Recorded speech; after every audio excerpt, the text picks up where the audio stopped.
So who killed Jean-Jacques Dessalines? Who killed Jean-Jacques Dessalines? Do you have any idea? I don't know exactly, but let's take a reading out of this book here. This is the page. This is a history of the revolution. So let's just read a couple of paragraphs and see if we can find anything out. On the same day, Gerin, G-E-R-I-N, Gerin Petion, and almost the entire army command in the south and west signed a document in Port-au-Prince entitled Resistance à l'Oppression. Pronouncing the Dessalines regime dead, it drew heavily on liberal French Republican ideals to offer a manifesto of what a Haiti freed from dictatorial rule could look like. Arguing that Dessalines had betrayed the prize of freedom, they promised a true liberty based on the rights and duties of all. Soldiers would be paid, cultivators protected, and planters, many of whom had been 30 years in possession of their lands, but whose titles had been lost during the late commotions, have their property respected. Macklemore just released, "You got us fucked up," and we know exactly what that was, bruh, with Elon. As authors of the document, they described themselves as merely the vessels of the will of the Haitian masses rather than political conspirators. The people, as well as the army, weary of the unbearable yoke imposed upon them by spontaneous movement, broke free. Yes, we have thrown off our chains. Declaiming any personal ambition, they pledged that the army would not rest until it had placed at the head of the government a man whose courage and virtues we have long admired and who, like us, was the object of the tyrant's humiliations. At the very moment that Dessalines, Jean-Jacques Dessalines, was heading south to confront them, Gerin, and Petion pronounced Henry Christophe the new head of state. Now that's interesting. I think a lot of evidence points to Petion being the person that was behind the assassination, and Christophe, it seems, at least this book, is very much defending him because all the evidence they say, there is nothing that, ties Henry Christophe to the assassination. Henry Christophe, of course, helped America with our revolution at the Battle of Savannah, right? I mean, if you're a proud American, you know how we became born. Henry Christophe helped us. In the Battle of Savannah, Henry Christophe helped us. The manifesto's authors knew that it was just words unless backed up by further decisive action. So, because they had put Henry Christophe as the head of the new state, was that the intention, or was that just to put the heat on Henry Christophe? Gerin and Petion is going to do this, and if you know anything about the history of the Haitian Revolution, what's going to happen after Dessalines is killed, you're going to have a split. Henry Christophe is going to take the north, and then Petion is going to take the south. And so it's actually incredible, too, in some respects, because when Henry Christophe takes the north, he's going to establish himself as a king. So now we got another dictator, right? I think there is some justification to say that Dessalines was acting like a dictator. So was Toussaint Louverture. Like they got rid of slavery, and then they implemented it back in. Even Sonthonax. It's like, all right, slavery is abolished, but don't you be lazy. Don't you be lazy. You stay working at your plantations, but now demand payment. So basically they had like a de facto slavery. Before it was de jure, it was obvious, everybody knew about it, but then they still wanted to make that money from all the cultivation. So even though you had Christophe in the north and he was a king, he called himself a king, he did have a constitution, so there was a constitutional convention, but Petion, when he established the regime in the south of Haiti, he actually had a constitution that was more aligned with Republican ideals, in terms of the three branches of government, individual rights, elections, shit like that. So Petion seemed like he was more in line with, Republican values instead of declaring himself dictator for life, which he might have done it too. I don't know. I guess, what did Abigail Adams say? Every man would be a tyrant if you let him. Remember the ladies. So Dessalines had to be removed. The opportunity came on October 17th when Dessalines had left. Arcahai on the road towards Port-au-Prince. He was riding ahead of his trusted,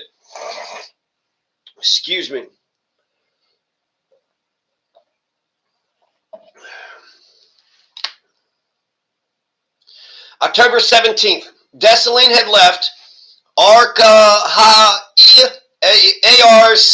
Arcahaie, on the road towards Port-au-Prince.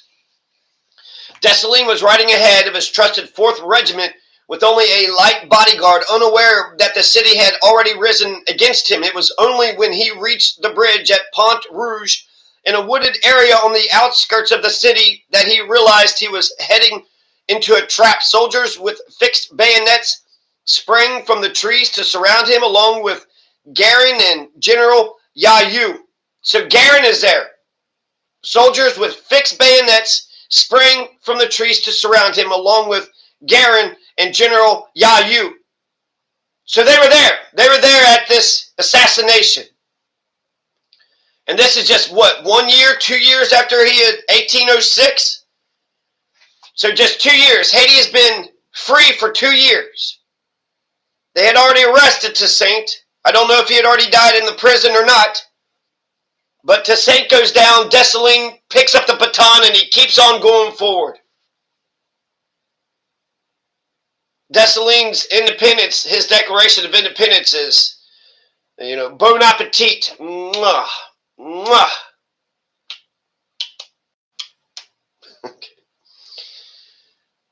Who had once been a follower of both Sans Souci and the Petit Noël Prière. General Yayu, right? Sans Souci and Petit Noël Prière. Petion had chosen to remain in Port-au-Prince. Dessalines was indignant after a brief standoff as the troops hesitated to act against their emperor. Then a volley of musket fire rang out. Dessalines is going to fall from his horse. His lieutenant, Charlotin Marcadou, attempted to protect his wounded commander, but he himself was cut down by a cavalry saber. So Charlotin Marcadou, at least you had some Haitians that was like, this is our emperor. He got ambushed. He's only been emperor for 2 years. I mean, at least allow his, reforms to go through.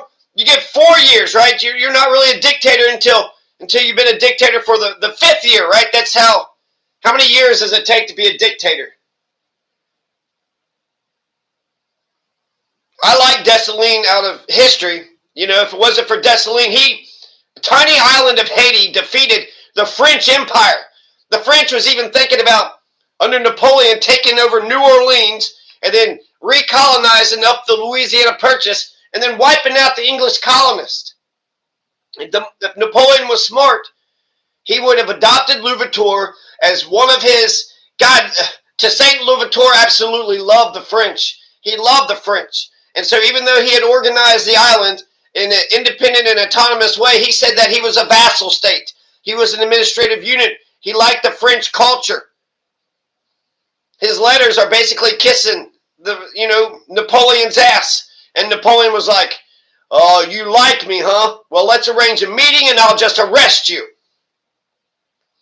Stupid, man. If Napoleon would have adopted Toussaint Louverture's revolution, if Napoleon Louverture would have adopted Louverture's revolution, then Napoleon and Louverture could have took over the entire Americas, the entire continent. As Guerin watched, Yayu administered the fatal blow. It was a cruel poetry. A former Maroon, some sort of Maroon from northern Haiti, allying with the old southern free colored class to fell a man who had campaigned against them both. A Maroon is just somebody that runs out into the woods. I want to say that the person that started the Haitian Revolution, it was started over a voodoo ceremony. So a lot of slaves and Maroons had gathered out in the forest and they're just doing this crazy voodoo stuff, and then they're just feeling oppressed and they're feeling liberated, feeling alive, and then they just start, they start destroying stuff.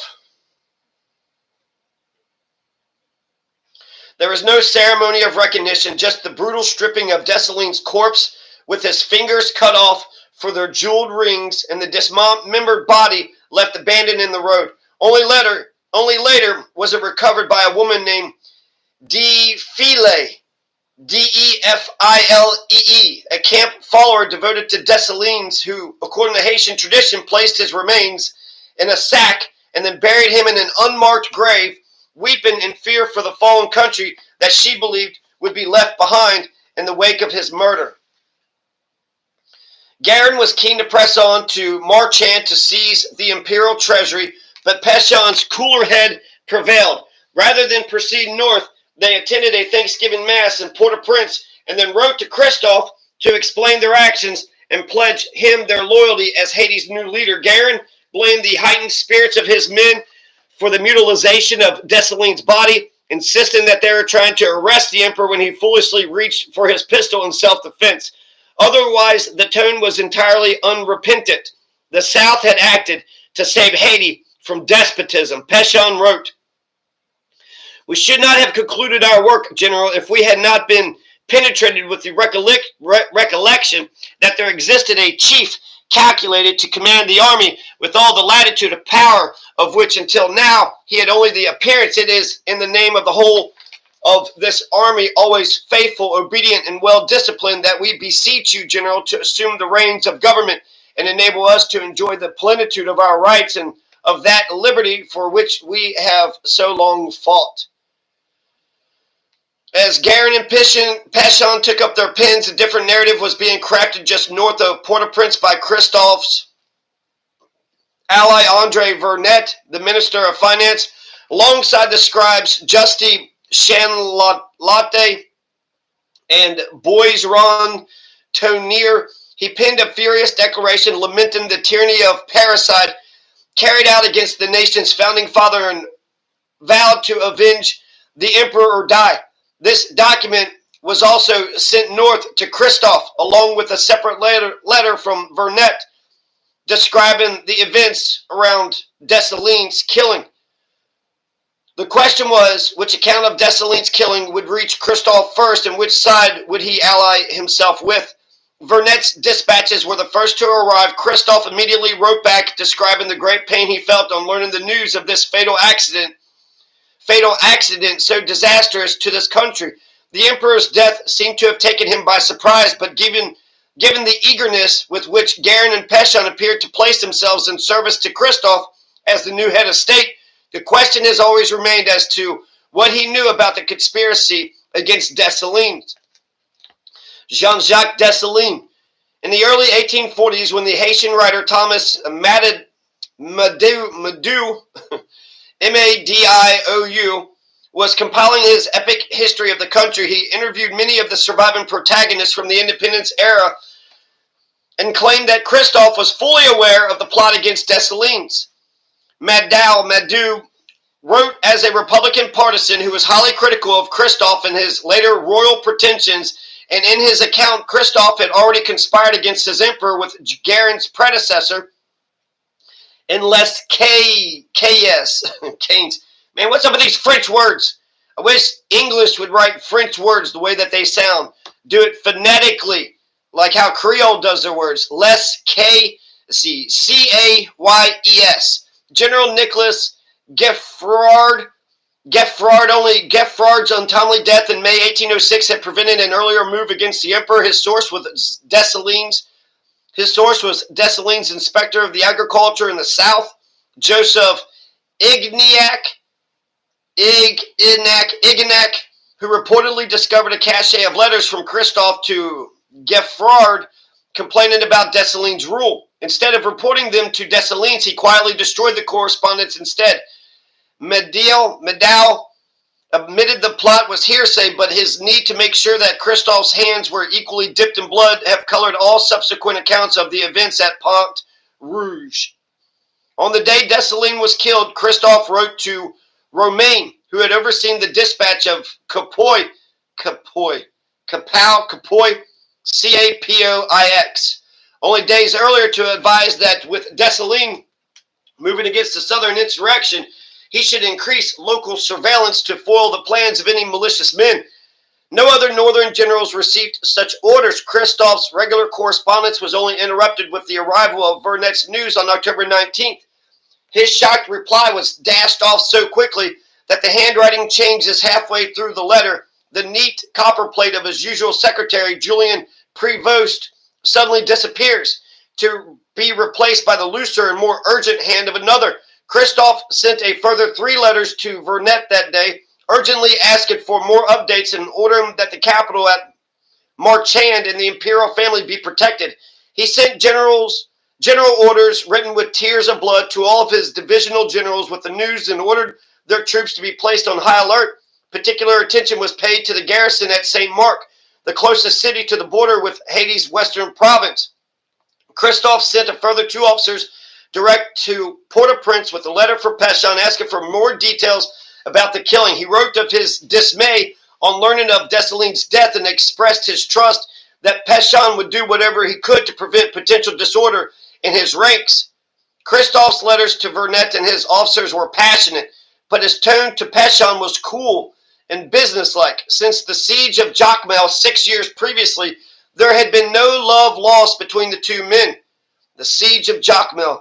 When Christophe was made head of the army in 1805, it took Petion 3 weeks to write to congratulate him, and a further 3 weeks for Christophe to reply. According to Christophe's letter book, this was the only correspondence that they had exchanged in the previous 18 months. The northern and southern halves of Haiti had long operated on parallel tracks, and Dessalines' assassination now threatened to pit the 2 against each other. Again, Christophe had not yet received word that Petion intended to nominate him as head of state, but as an active and enthusiastic supporter of the plantation system. He was unlikely to agree to the wholesale reforms that the southern generals had proposed in their declaration against oppression. Christophe made no public announcement about the killing of the emperor, but sent cavalry and artillery to secure strategic roads across the north. He wrote to Dessalines' widow to offer his condolences and spoke of the anxiety he felt over her husband's death. Addressing her as his commere or godmother, he told her that despite the great project of our enemies to split the country in 2, he would do all he could to avoid any further shedding of blood. As soon as I am allowed to be absent from my command, you will see my flying to you, he wrote, adding his wife Marie-Louise's tears to his own. Petion also wrote to the Empress, but his letter offered no soft words, just the idealism of his manifesto against tyranny.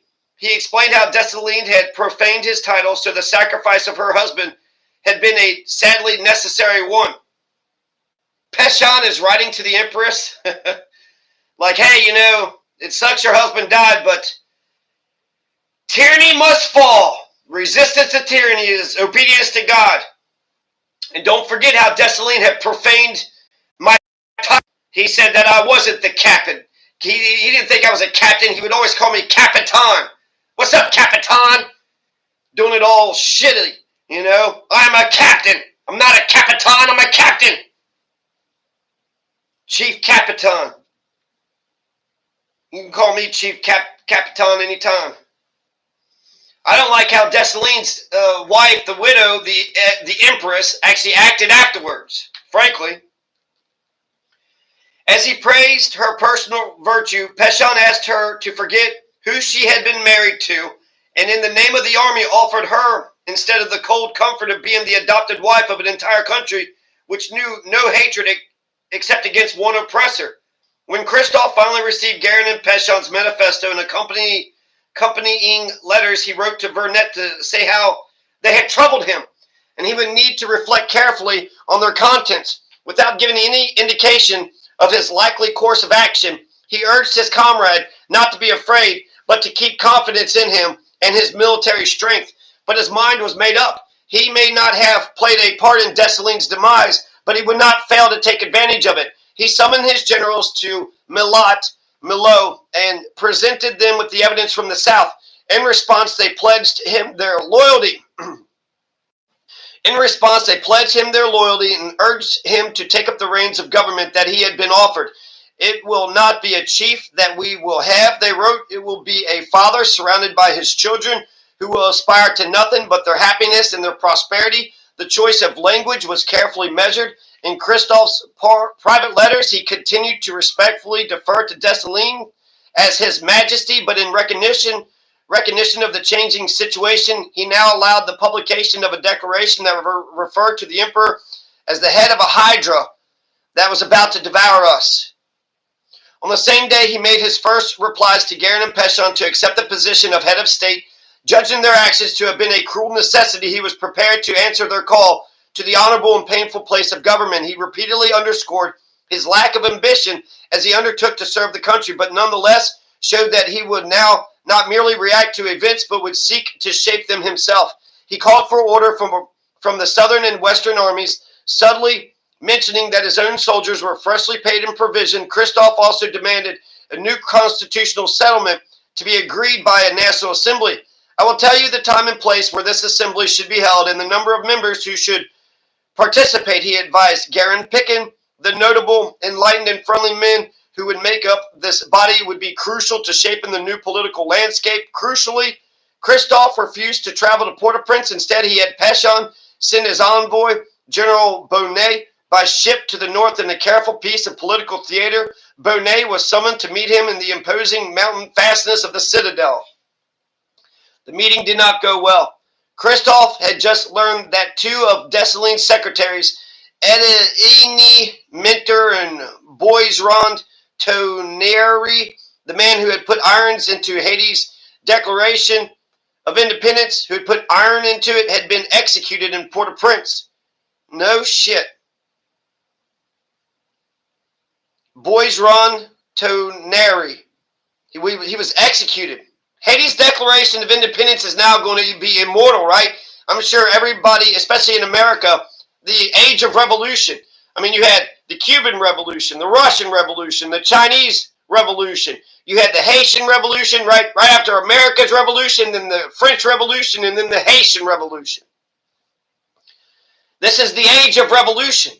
And then this is the age of revolutions, according to that guy on CNN. What's his name? That theoretician. Man, I'm enjoying this too much because it's like, what's going to happen now? You just killed your emperor. And yeah, he was taking, he was an emperor, right? So he was like taking the power and then some. But he defeated the fucking French. And he's saying, in order to maintain our independence, we're going to have to continue to hate the French. Always hate the French. Always, always, always. And we've got to be vigilant. We've got to maintain our island. We have to maintain the freedom and liberty. He says the only thing that Dessalines got was your liberty. He fought for your all's freedom. So that's the only honor that he got.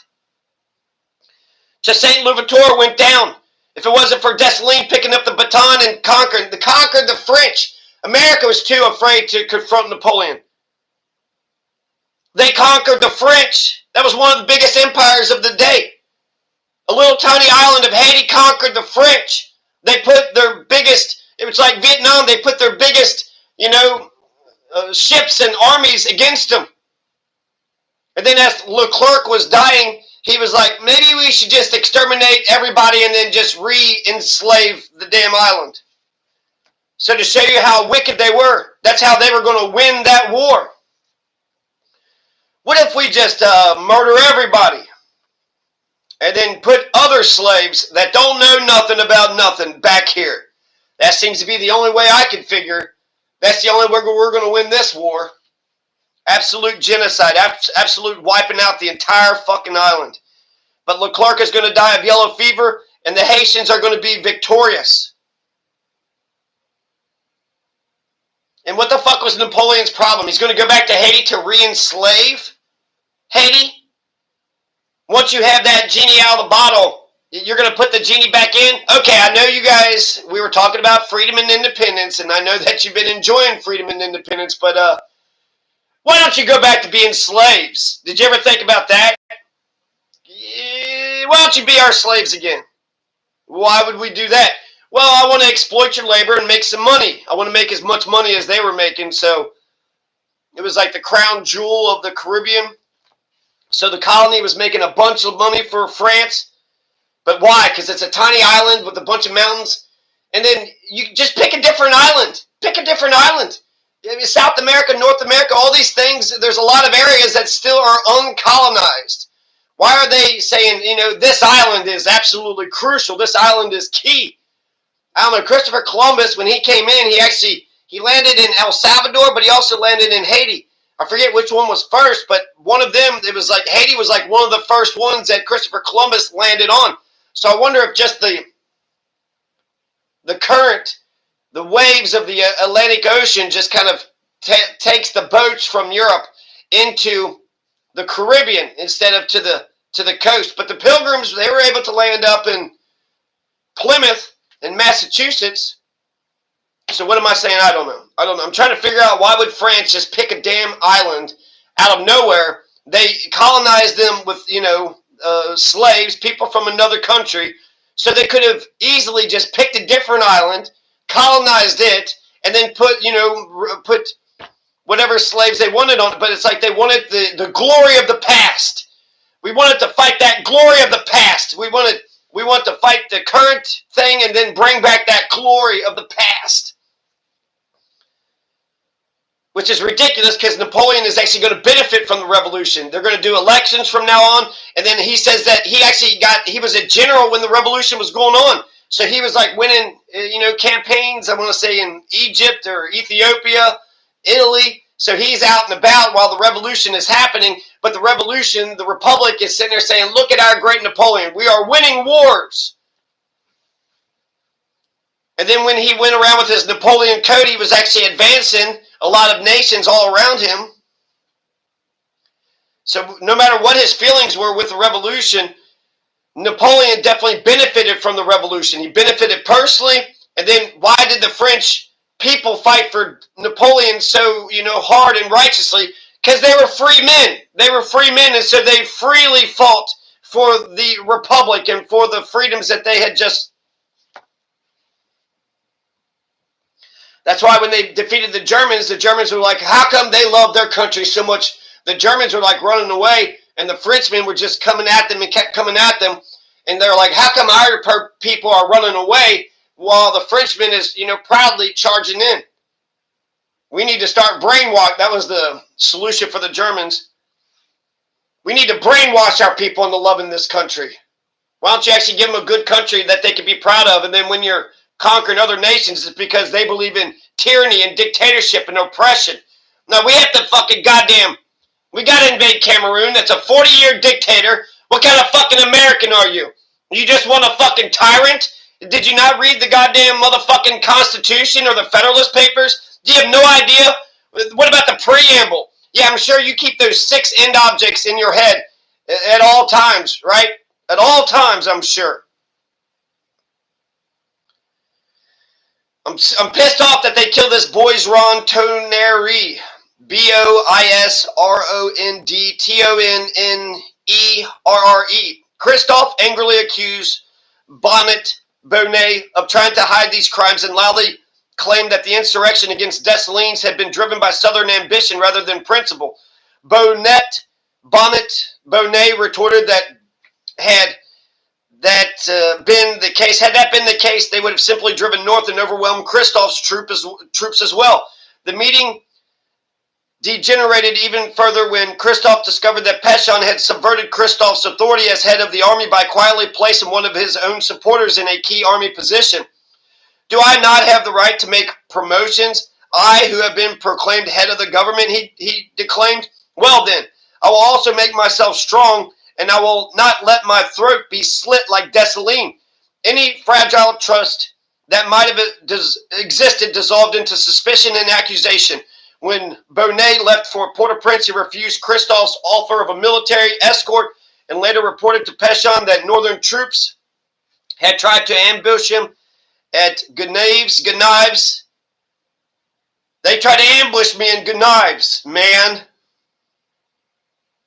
The raised temperatures did not bode well, but in public, Christophe portrayed himself as the sole figure who could unify the country. In his first proclamation as head of state, made in Petion, he warned that the removal of a bad government was no excuse for anarchy. He praised the army for upholding the honor of the Haitian flag and pledged improved pay and equipment in return for their loyalty. in maintaining order. Cultivators on the plantations whose happiness lies in your work were urged to keep on their labors, while the patriotism of all citizens held on to close ranks against any supporters of something